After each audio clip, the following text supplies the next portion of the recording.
Well, with so much happening around the coronavirus pandemic, the information we know can be really overwhelming for families, especially for trying to find resources. But there is a program now that is hoping to ease at least some of that burden. Jamie Warren is live for us this morning at the Mesa Convention Center with more about this program. And Jamie, this is really about connecting families with free lunches.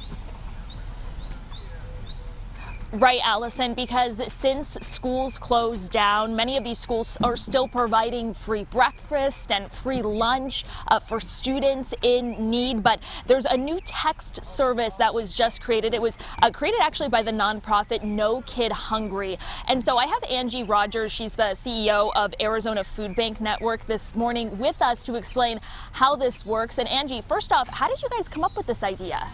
So the texting service has been around for a couple of years now, and it's been a great tool to be able to connect families with school meals. We use it during the summertime mostly, but obviously in the wake of the coronavirus, we're now using it to connect individuals to their schools to make sure they know that's where they can get a meal.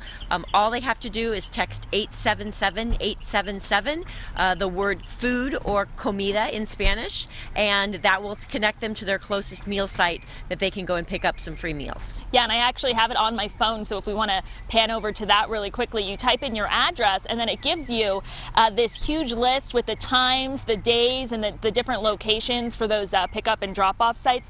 And Angie, I have to ask because we have done some reporting over this past week. We've heard that Mesa Public Schools was having to limit their lunch program because they were having difficulty finding pre-packaged food.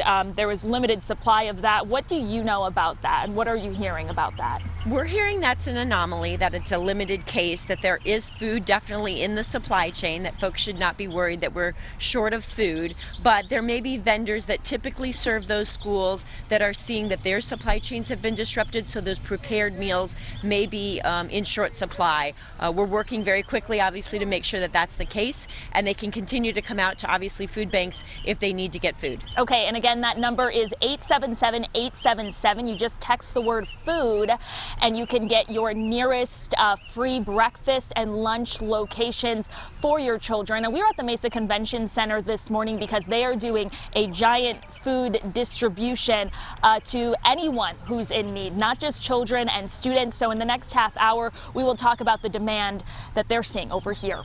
For now, we're live in Mesa. Jamie Warren, ABC 15 Arizona.